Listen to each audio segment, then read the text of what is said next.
Turning to Paul, Governor Felix beckoned him to answer for himself. His Excellency the Governor, forasmuch as you have been judge over this nation for many years and understand the laws and customs of the Israelites, I do the more cheerfully defend myself. As you may know, it was no more than 12 days ago that I went to Jerusalem to worship. I did not argue with anyone in the temple. I was conversing with the priest when they took me. Neither did they find me stirring up the people, either in the temple or anywhere in the city. Nor can they give you any proof of the accusations they bring against me. I admit one thing to you. I worship the God of our ancestors in a way that they say is false. But this is a personal matter, surely not a legal one. The laws of Moses state that... Let him finish.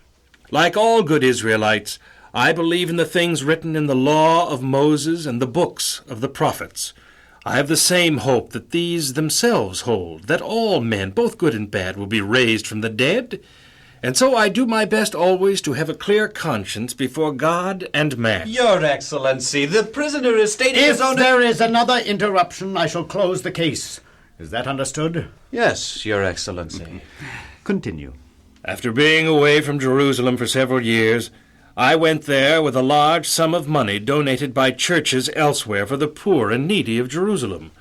It was while I was in the temple purifying myself that some Israelites from the province of Asia saw me. There was no crowd with me and no disorder. Those Israelites from Asia should come before you and make their accusations, if they have anything against me. Or let these men from Jerusalem tell what crime they found me guilty of when I stood before the Sanhedrin, except for the one thing I called out when I was being tried. I said, I am being judged by you today for believing that the dead will be raised to life. The chief captain... You have said enough.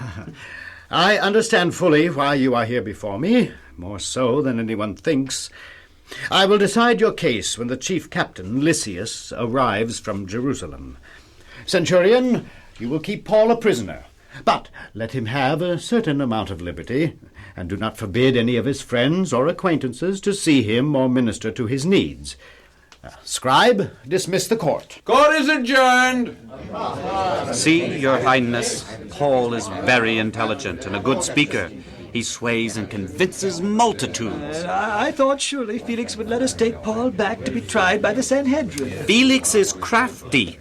He may be cruel and unscrupulous and a despot, but he is not ignorant. He knows exactly why you want to try Paul in the Sanhedrin. And being aware that Paul is a Roman citizen, Felix does not dare let you have him and try him and kill him. Are you now ready to give up? Give up?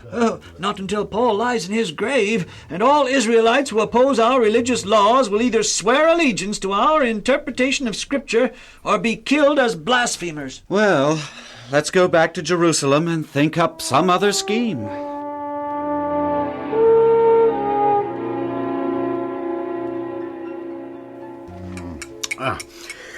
You are most definitely a good cook, my dear Drusilla. You know very well, my flattering husband, that I do not cook, good or bad. But you're in a good humor, and I like that. Must be the trial of Paul went well? Oh, I didn't render a decision. I'm waiting until I get more details from Lysias in Jerusalem. What do you personally think? I think those temple rulers and priests think I'm an idiot. I could have told them that you're not. What did they do? Well, they tried to get me to release the prisoner to them. Why didn't you and be rid of the whole matter? He's a Roman citizen by birth, and he'd be dead before they got 2 miles out of town. And then I'd be in trouble with the emperor. What did the temple authorities accuse the prisoner of, anyway? Oh, nothing as far as I could find out. They seem to agree on one thing. Paul publicly spoke of believing that the dead, both good and bad, shall be resurrected. The members of the Sanhedrin don't agree on that doctrine. Well, some of them believe in a resurrection, and some don't believe there are angels or that the dead shall live again. I know that. Well, what's it all about, anyway? Surely the chief priest of the temple must realize that a Roman governor is not going to condemn an Israelite for something that the Sanhedrin can't even agree on. I'll tell you what it's all about. They are jealous of Paul, angry at him, want him dead simply because he refuses to bow to their wishes. He sounds interesting. Huh? I like independent men. Well, I'm independent. I love you. You love men. I'm going in a corner and pout. Oh, well, you are only 20 years old, and already you've been married twice.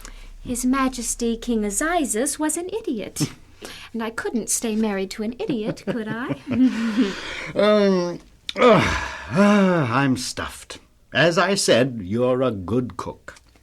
Felix, dear, someday I'd like to talk to Paul, you and I together, and find out what he really is like and what he believes. And there's something about him that makes people either love or hate him. I want to find out what it is. You just say when, so shall it be, my young and pretty wife.